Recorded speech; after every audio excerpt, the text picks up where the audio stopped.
Bom dia para aqueles que eu ainda não falei. Que bom ter cada um de vocês aqui. Vocês que estão nos acompanhando online, sejam bem-vindos à nossa igreja. Que o Senhor fale aos nossos corações esta manhã. Nós estamos na segunda mensagem da série Checklist, definindo prioridades para uma vida produtiva.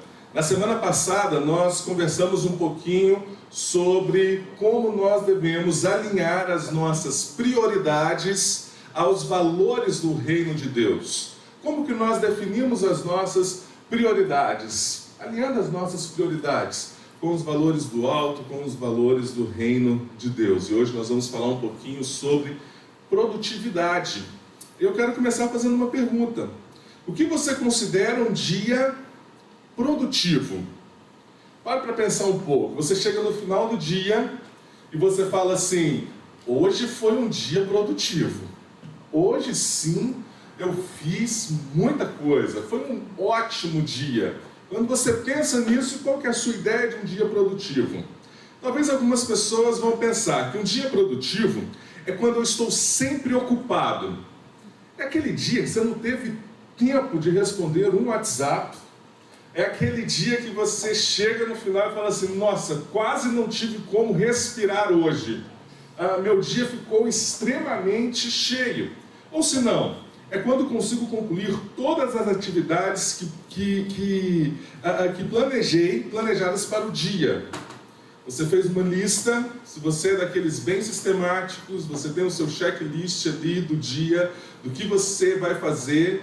Você chega no final do dia e traz aquela sensação de alívio, aquela sensação assim de um bem-estar, de dizer: concluí, cheguei, comecei o meu dia, cheguei no final. Você olha para a sua mesa, ela está quase como você começou o dia, de tão organizada, porque você concluiu as suas tarefas, guardou ali os seus afazeres, olhou para a sua mesa, e como é bom quando isso acontece. Ou se não, quando você chega em casa cansado, aí você chega aquele dia, parece que passou um trem em cima de você. E aí, como a gente está aqui em Minas, um trem pode ser algo bem pesado, não especificamente um trem de tamanho cansaço que você está, de tanta coisa que você fez naquele dia, e você chega em casa, tira o seu sapato, põe o pé no chão, porque não tem sensação melhor depois de um dia inteiro calçado. Você chega, põe um pezinho no chão, está muito cansado, toma aquele banho, senta no sofá, vai conversar com a família. E você olha para o dia: estou cansado. Trabalhei muito hoje. Hoje foi um dia muito produtivo. Na maioria das vezes, nós ligamos produtividade ao nosso trabalho ou aos nossos afazeres. Quando nós olhamos, definimos, trouxe algumas dessas definições de trabalho. Todas essas definições estão somente ligadas aos nossos afazeres, principalmente aqueles fora de casa, aqueles relacionados ao nosso trabalho. Ou, quando pensamos em produtividade, muitas vezes pensamos em coisas que nós fazemos para nós mesmos, ou que nós fazemos ali para o nosso meio. Coincidentemente, na Black Friday passado, eu comprei um livro da editora Fiel chamado Faça Mais e Melhor, do Tim Charles. E ele diz o seguinte, é um guia prático para a produtividade. Ele diz o seguinte: produtividade é administrar seus dons, talentos, tempo, energia e entusiasmo com eficácia pelo bem das pessoas e para a glória de Deus. Esse livro, ele é fantástico. É um livro pequenininho, um preço muito jóia. Você pode acessar lá o site da editora Fiel. E como este livro, coincidentemente, quando eu estava pensando nesta série, eu olhei e lembrei, sabe aqueles livros que se você compra, coloca na prateleira e ainda estava embalado? Eu olhei para aqueles livros e falei: nossa, está aqui alguns materiais. E como este livro ele tem transformado assim algumas percepções da minha vida a respeito de propósito, a respeito de produtividade, a respeito de gestão do tempo, olhando para aquilo que Deus nos chama a viver. E ele diz então que produtividade é aquilo que nós fazemos, não somente para nós, mas para as pessoas, e aquilo que nós fazemos para a glória de Deus. Se nós falamos aqui já algumas vezes sobre como que a graça do Senhor nos alcança, transforma as nossas vidas, o nosso pensamento, a nossa visão, o nosso trabalho, as nossas relações, tudo está ligado à produtividade. E agora, através de uma ótica bíblica, com muito mais responsabilidade, porque vamos descobrir que tudo que fazemos para a glória de Deus. Então, essa semana passada nós falamos sobre propósito, essa semana eu quero falar sobre aprendendo a viver de forma produtiva para a glória de Deus. Vamos ao texto bíblico. No livro de Eclesiastes, capítulo 11, versículo de 1 a 8. Eclesiastes, capítulo 11, versículo de 1 a 8.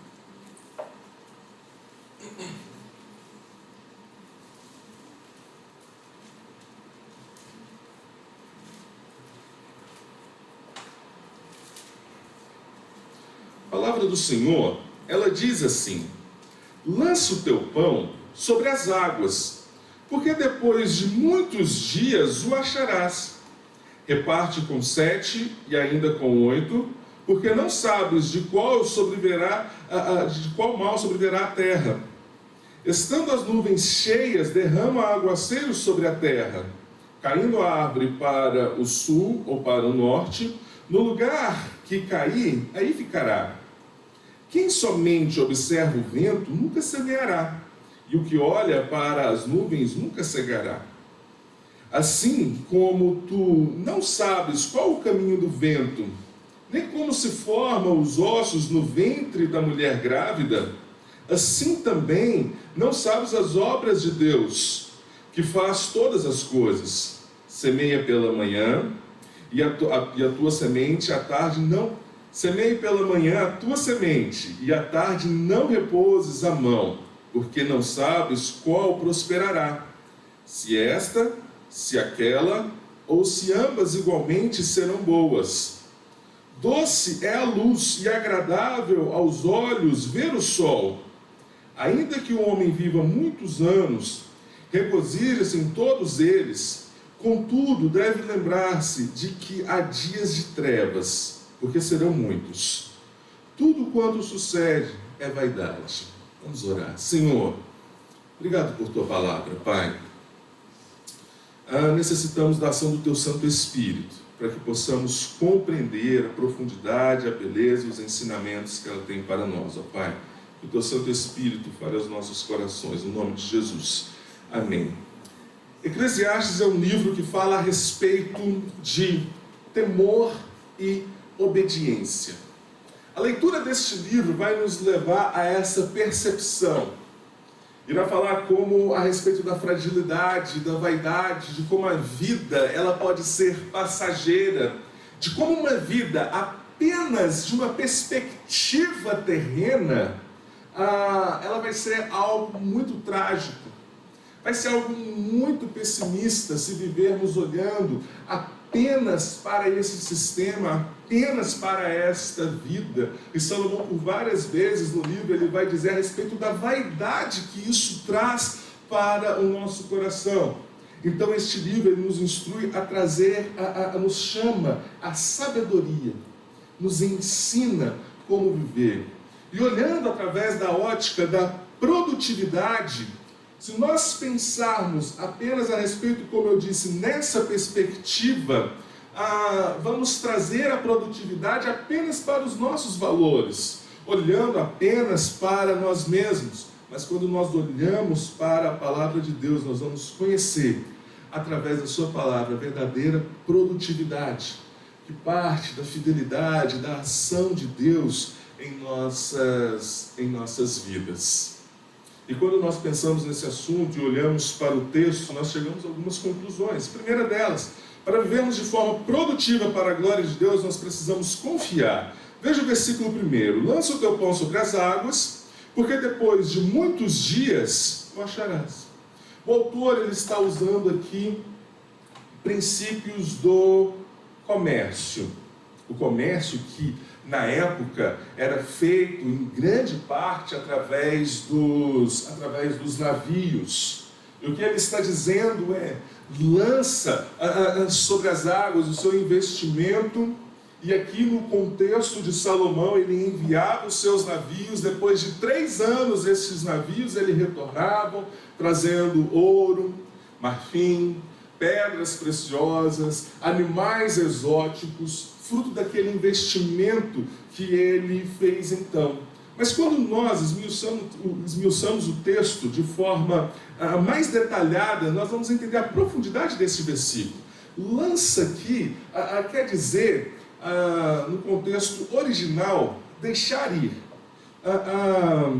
soltar, despedir, como uma aventura aqui. É largar de fato, é soltar, é deixar.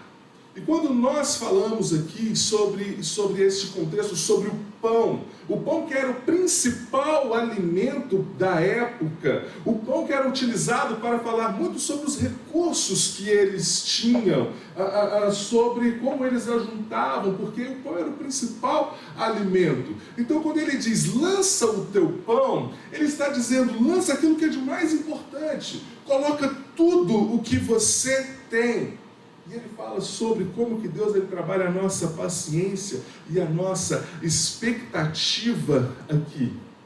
Ele nos desafia, ele nos convoca a confiar no Senhor, a colocar a nossa vida diante do Senhor, apesar das dificuldades, das lutas em que nós vivemos. Mas, olhando para o texto, olhando de forma maior, aquilo que o autor ele tinha em mente, geralmente quando nós falamos sobre confiança, nós pensamos assim, eu confio no Senhor, Deus ele virá me sustentar. Eu confio no Senhor e nada irá me faltar. Eu confio no Senhor porque Ele é o Deus que acrescenta e que me dá todos os dias. Mas quando nós falamos a respeito de confiança, o que o autor está dizendo, ele está falando a respeito de obediência. É confiar, colocar a nossa vida, é ter uma mudança de valores, uma mudança de vida, é deixar de viver para nós mesmos e passarmos a viver para a glória de Deus. Deixa eu ilustrar isso melhor. Nós temos o nosso conceito de produtividade. Aquilo que nós pensamos de um dia produtivo. Mas se nós confiamos no Senhor, a nossa produtividade passa a ser para a glória dEle. Todos os aspectos da nossa vida. A minha motivação de acordar amanhã, na segunda-feira, para os meus afazeres, enfrentar as dificuldades da semana, ela precisa mudar completamente. Porque nós confiamos no Senhor, confiamos e obedecemos ao Senhor, porque é Ele quem coordena todas as coisas. A nossa disposição é uma disposição diferente. Eu sei que, às vezes, você está diante de uma semana muito difícil de trabalho. Talvez você já está pensando hoje no que você tem que resolver, no cliente que você tem que atender essa semana, ou naquilo que você tem que fazer na sua casa. E às vezes no domingo, quando a gente para pensar essas coisas, a gente já fica assim, já bate aquele cansaço antes de chegar à atividade que nós temos que fazer. Mas veja como que, na vida diante do Senhor, olhando e reconhecendo que a nossa produtividade, aquilo que fazemos, antes de tudo é para a glória dEle, vai mudar completamente a nossa perspectiva da semana. Irá mudar completamente o nosso olhar para o mundo. Em como nós vamos sair amanhã, em como nós vamos atender essas pessoas, em como nós vamos trabalhar, em como nós vamos nos relacionar. Porque não fazemos mais para nós mesmos, mas fazemos para a glória de Deus em tudo que estamos fazendo. O autor, então, no livro Faça Mais e Melhor, ele continua. Essa verdade significa que a produtividade não tem a ver somente com o que você faz no ambiente de trabalho. Não tem a ver somente com o seu sucesso na atividade que consome a maior parte do seu tempo e da sua atenção a cada semana. Tem a ver com todas as áreas da sua vida. Tem tudo a ver com a sua vida pessoal, com a sua vida em família, com a sua vida eclesiástica, com todo o resto. Está ligado. E que o convite do autor, do convite de Salomão para nós aqui é de confiar no Senhor, de apresentar a nossa vida diante do Senhor. Porque podemos fazer isso? Porque sabemos que Ele nos atraiu. Que Ele nos atraiu a uma mudança de vida, a uma mudança de perspectiva de vida. Olhando agora a vida a partir, não da nossa situação, da nossa ótica terrena, mas olhando a vida a partir daquilo que Deus fez em nós, do que Deus está fazendo no mundo e de como nós fazemos parte disso tudo. Daquilo que Deus está fazendo como filhos dele, como embaixadores do reino dele, vivendo os valores dele, os valores do reino de Deus, dia após dia. Segundo lugar, para vermos, termos uma produtividade para a glória de Deus, nós precisamos ter zelo e prudência. Veja o versículo 2. Reparte com 7 e ainda com 8, porque não sabes qual mal sobrevirá à terra. O autor, ele continua na mesma perspectiva, falando ainda sobre o comércio. Lembrando aqui dos navios. O que eles tinham que fazer? Eles não podiam colocar todo o investimento de uma viagem, tudo que eles iriam comprar, todos os recursos que eles iriam adquirir, todo o dinheiro para aquilo apenas em um navio. Porque ele não sabe o que iria acontecer. Uma tragédia, um assalto. Então o princípio que eles utilizavam era repartir aquilo em vários navios. Repartir com 7, repartir com 8. E aqui fala a respeito do zelo e da prudência.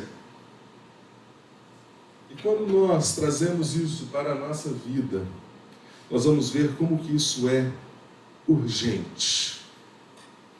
Como faz parte de uma vida produtiva para a glória de Deus, sermos prudentes. Prudentes com o nosso tempo, com a gestão do nosso tempo, prudentes com a gestão dos nossos recursos. E como isso é urgente, o texto ele vai falar para o autor, para eles fazer um investimento de forma urgente, porque você não sabe, porque eles não sabem o que irá acontecer. Qual mal pode acontecer? Algumas atitudes da nossa vida precisam ser urgentes. Hoje, essa mudança de perspectiva, da ótica da nossa produtividade, de como trabalhamos o nosso tempo, de como gerimos os nossos recursos, precisa começar a acontecer hoje, porque não sabemos.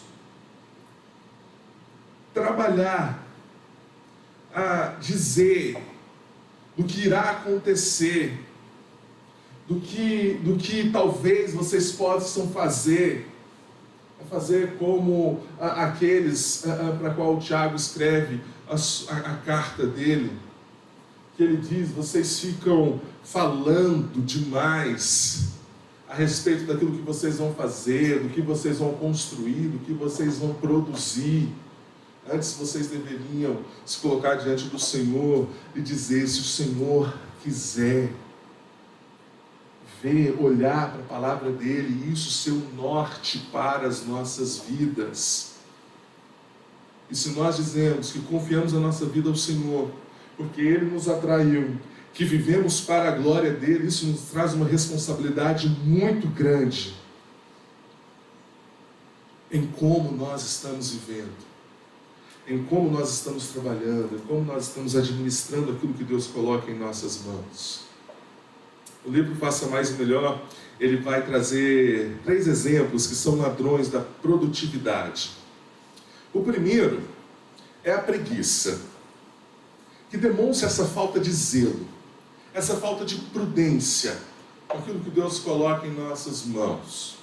Quando sabemos que temos muitas coisas para fazer, sabemos das atividades, sabemos da nossa direção, do nosso caminho, e aí de repente, naquele dia, você pega o celular e abre o Instagram e foi só um stories, mas você depois já passou 1 hora. Você está ali ainda sentado, com os afazeres, mas você dedica o seu tempo a outras coisas que são secundárias, que não são prioridades, que não são importantes naquele momento, ou que não são para aquele momento. A realidade é que Provérbios vai falar muito para os preguiçosos. Provérbios vai chamar os preguiçosos de insensatos, por causa da forma com que eles vivem. Segundo ladrão da produtividade, o excesso de ocupação. Ter excesso de ocupação não significa que você está sendo prudente e trabalhando muito para a glória de Deus. Talvez significa que você está trabalhando muito para os ídolos do seu coração. Você ocupa o seu dia, enche a sua agenda, mas quando nós pensamos em produtividade, ela fala a respeito do nosso trabalho, da nossa família, da igreja. E se nós estamos ocupando a nossa agenda apenas com algumas dessas coisas, com excesso de atividades apenas em uma direção, nós não estamos sendo produtivos. Mas estamos dedicando a uma coisa que, quando nós falamos a respeito de uma vida para a glória de Deus, precisa ser de forma holística. Precisa ser um todo. Terceiro ladrão, os preguiçosos ocupados. Sabe o que é o preguiçoso ocupado? É aquele que sabe que tinha que fazer algumas coisas, deixou de fazer por muito tempo, a coisa chegou num momento que ele enche a agenda dele, e de repente um cara que era extremamente calmo e tranquilo, agora é um cara extremamente agitado, louco, frenético, porque tem muitas coisas para fazer agora. Porque tem muitas coisas para resolver agora. E ele passa então a ser um preguiçoso ocupado. Porque administrou mal o seu tempo, porque administrou mal os recursos em um outro momento. A Bíblia nos chama a termos zelo e prudência com as nossas vidas, com a gestão dos nossos recursos, do nosso tempo, da nossa família, do nosso trabalho, em diversas áreas, é ter equilíbrio. E quando nós olhamos para isso tudo, a falta de produtividade, antes de qualquer outro problema, vai ser um grande problema teológico, na verdade. Porque ela está lá como fruto do pecado. Como fruto do nosso distanciamento, da nossa rebeldia. E quando Deus, ele fala para Adão, agora como vai ser, como ele vai produzir, como agora ele vai ficar muito cansado, como agora ele vai ter que produzir a partir do seu esforço, do seu suor. E algumas pessoas dizem que o trabalho surgiu depois do pecado. Não, de forma alguma. Quando nós olhamos para Gênesis capítulo 1 e capítulo 2, o que nós vamos ver ali é Adão trabalhando, é Adão cuidando da criação, é Adão dando nome, é eles tendo que multiplicar, encher a terra. Eles tinham dever, eles tinham trabalho antes, mas agora, por causa do pecado, agora então, a terra que produzia o bom fruto, a terra que produzia aquilo que era bom para eles, passa a produzir ervas que não são boas, e eles têm que retirar aquilo, e eles têm que separar aquilo, e eles têm agora que trabalhar desta forma, por conta do pecado. E por conta disso é que surge um modelo de vida improdutivo, a falta de produtividade em nossos dias. Quando nós olhamos por causa do pecado. E muitas vezes por causa de um distanciamento nosso de Deus.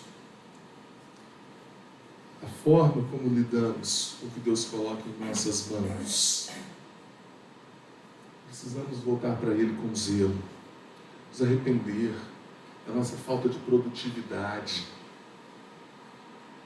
por às vezes nos esquecer que aquilo que estamos fazendo, ou achamos que não é para a glória dEle, que não é importante, e tudo que os filhos de Deus fazem é para a glória dEle, por isso é importante.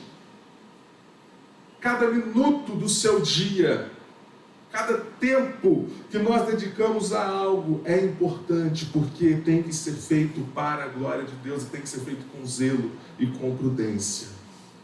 Terceiro, para vermos uma vida produtiva para a glória de Deus, nós precisamos ter uma atitude. Veja o versículo 3 e 4.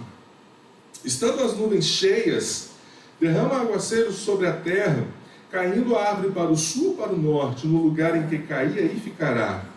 Quem somente observa o vento nunca semeará, e o que olha para as nuvens nunca cegará. O que ele está dizendo aqui?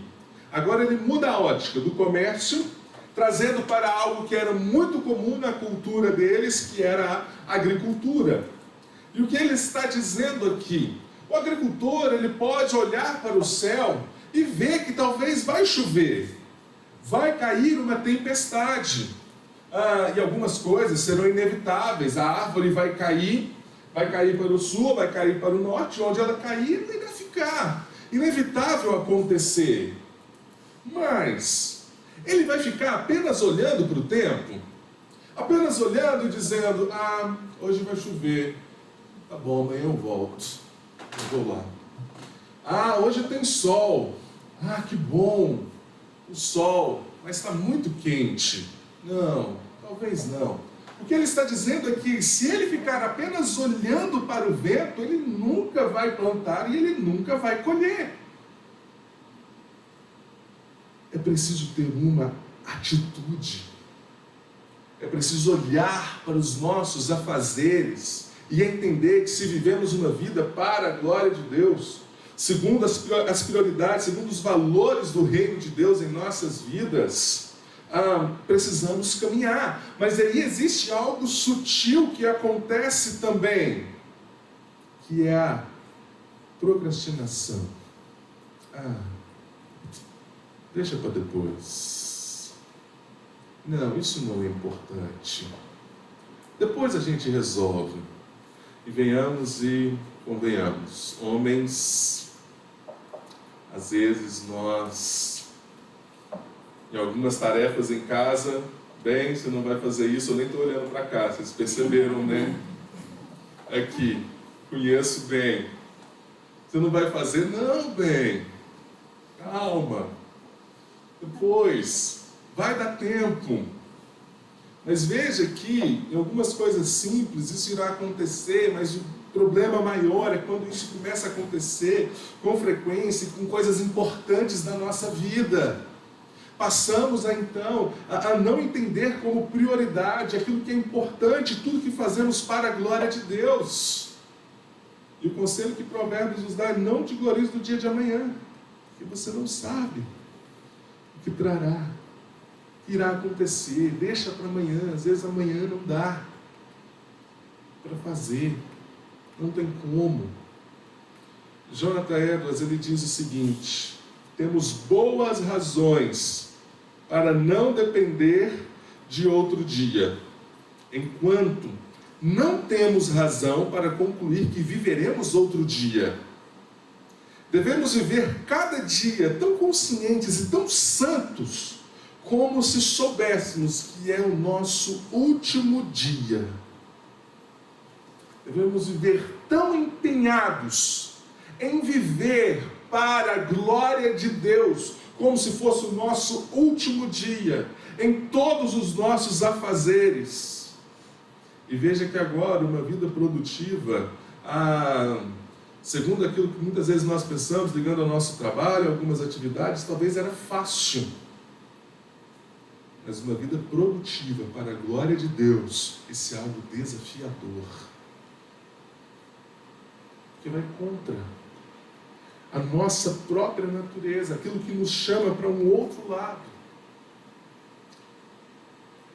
Mas quando nós entendemos aquilo que Cristo Jesus fez, o valor que Ele pagou pelos nossos pecados, de onde Ele nos tirou, de onde Ele nos resgatou, como Ele nos transformou, nós vamos entender que nós não temos tempo para perder,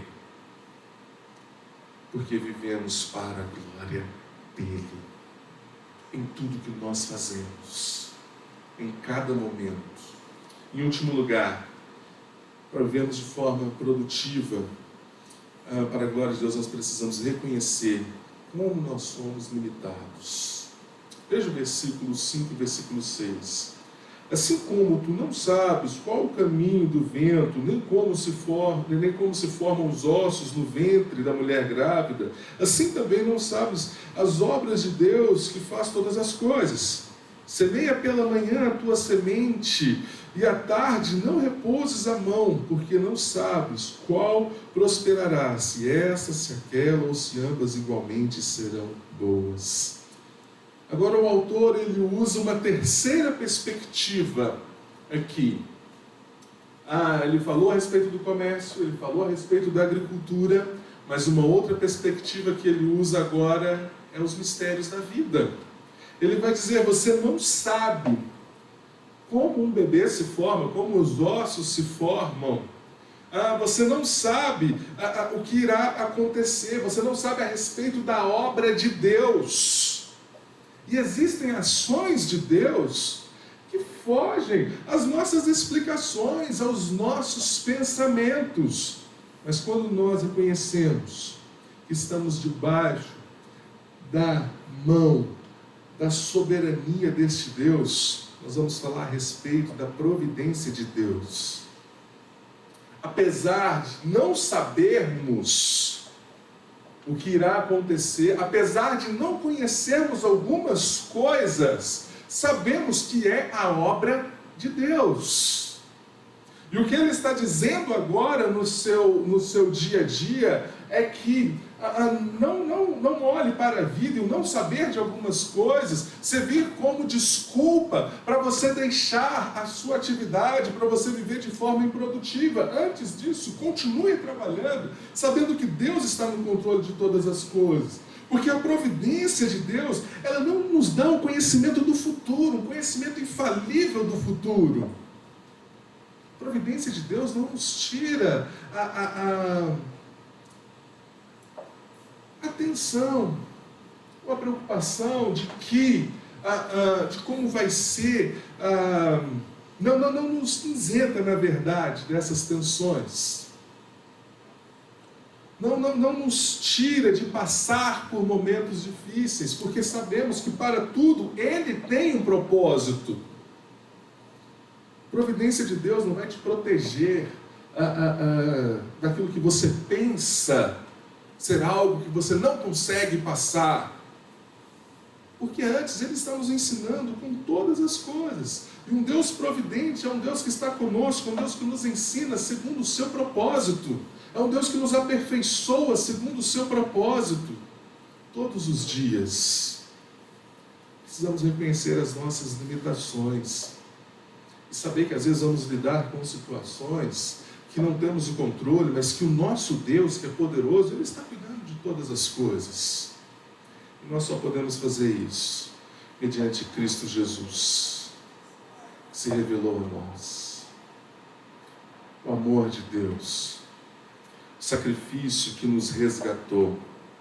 Podemos confiar, aprender com Cristo, a sermos prudentes, como Cristo Jesus, como que Cristo ele viveu de forma intencional. Sabia que cada minuto, cada tempo era importante. Temos atitudes em direção às pessoas. Somente em Cristo podemos reconhecer o quão limitados nós somos e o quão grande Ele é, o quão poderoso Ele é. Só podemos aprender a viver de forma prudente, produtiva para a glória de Deus em Cristo. Porque Ele nos chamou. Porque descobrimos agora que a nossa vida não fala a respeito de nós mesmos, mas a respeito daquilo que Deus está fazendo em nós. A respeito daquilo que Deus fez em nossas vidas. E aí nós temos os 2 últimos versículos aí. Doce a luz e agradável aos olhos ver o sol. Ainda que um homem viva muitos anos, regozije em todos eles, contudo deve lembrar-se de que há dias de trevas, porque serão muitos. Tudo quanto sucede é vaidade. O que o autor ele está dizendo é que uma vida produtiva, somente olhando para essa perspectiva humana e terrena, não poderá satisfazer os nossos corações. Por mais que você dedique o seu tempo, por mais que você ocupe toda a sua agenda com alguma atividade, com algo que você tem que fazer, mas, distante da luz, vivendo em trevas, não existe ocupação, não existe tarefa, não existe agenda cheia que possa trazer satisfação para as nossas vidas. Não existe produtividade, satisfação para os corações que estão caminhando em trevas. Mas o que o texto diz é que doce a luz e agradável aos olhos ver o sol. O que nós sabemos é que a luz de Cristo brilhou em nossas vidas. Que Jesus está vivo. Que essa luz nos alcançou, como diz em João, eu sou a luz do mundo. Quem me segue não andará nas trevas, pelo contrário, terá a luz da vida. Caminhará com Ele, em direção a Ele, produzindo, fazendo, reconhecendo que o que nós produzimos e fazemos é para Ele. O autor, ele continua. Existem muitos dias de trevas. Eles serão muitos. E andando nas trevas, olhando nessa perspectiva terrena, como Salomão ele termina muitas vezes, muitos blocos de textos aqui neste livro, ele reconhece que a vida apenas nessa perspectiva é uma grande vaidade. É passageiro, é momentâneo. Quero deixar algumas perguntas. Sua agenda fala a respeito somente de você? Ou fala a respeito do que Ele tem feito? As suas atividades, o seu dia, as suas ocupações são voltadas apenas para você? Ou você entende quem você é, o que Cristo Jesus fez, aí procura trabalhar, viver, produzir para a glória dEle? Segundo, o que tem roubado o seu tempo e te impedido de viver de forma produtiva para a glória de Deus? O que tem te tirado, roubado o seu tempo? Às vezes pode ser o WhatsApp, o Netflix, o Instagram, as coisas que nós temos em nossas mãos a qualquer momento.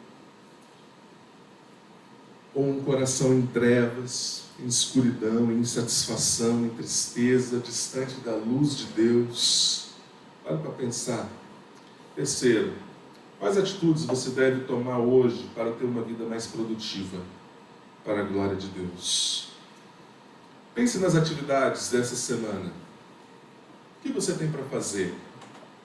Como essa agenda fala a respeito de uma vida para a glória de Deus? Como o seu trabalho, seus relacionamentos? O que você precisa mudar essa semana? Você olhar e dizer, vou viver de forma produtiva, não olhando para a minha vida, mas para a glória dEle, para a missão que Ele me chamou para viver, para cumprir. Que possamos viver de forma produtiva para a glória dEle, em nome de Jesus. Amém. Vamos orar. Senhor, muito obrigado, Pai, porque a Sua palavra é tão rica em ensinamentos, tão preciosa, Pai, para nos chamar para uma nova vida, para um novo modelo de vida. segundo aquilo que o Senhor tem para nós. Que possamos, ó Deus, viver confiantes no Senhor, que essa confiança gere em nós uma obediência, ó Pai. Obediência em nossas vidas, por aquilo que o Senhor tem nos ensinado. E que assim, ó Deus, possamos viver, Pai, com zelo e com prudência, administrando bem, ó Deus, os recursos que o Senhor tem nos dado, o tempo que o Senhor tem nos dado, ó Pai. Que possamos ter atitudes, ó Deus, possamos viver de forma intencional as nossas relações, o nosso trabalho, o nosso dia a dia, os nossos pequenos afazeres, ó Pai, que possa ser para a sua glória, para a sua honra. Possamos reconhecer quem nós somos, tão limitados, mas que podemos descansar e saber que o Senhor nos ajuda a caminhar, a seguir em frente. Que acima de tudo, ó Deus, possamos aprender através daquele que nos chamou, Pai. Através de Cristo Jesus, da graça de Cristo Jesus que nos alcançou, da graça de Deus manifesta em seu Filho, ó Pai, que nos traz para perto, que nos atrai para uma nova vida, reconhecendo o seu amor, o seu grande amor, Pai, todos os dias. E que porque reconhecemos o seu amor, a grandeza, a beleza, a profundidade deste amor, que levou Cristo Jesus a morrer por nós, possamos entender, ó Pai, como devemos viver para a sua glória. Que o teu Santo Espírito fortaleça as nossas vidas, ó Pai, nos incomode, nos chame a viver este novo proceder, Pai, vivendo de forma produtiva, para a sua honra e para a sua glória, no nome de Jesus. Amém. Vamos colocar de pé.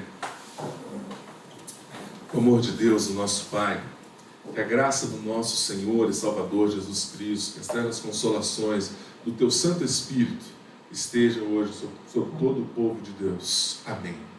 Que Deus te abençoe, uma ótima semana, muito bom ter vocês aqui conosco. Se você está nos visitando, ali atrás nós temos uma lembrancinha para você. Se você veio com algum irmão da igreja, esse irmão vai te conduzir até lá, esta mesa. Que Deus te abençoe, uma semana produtiva para a glória de Deus.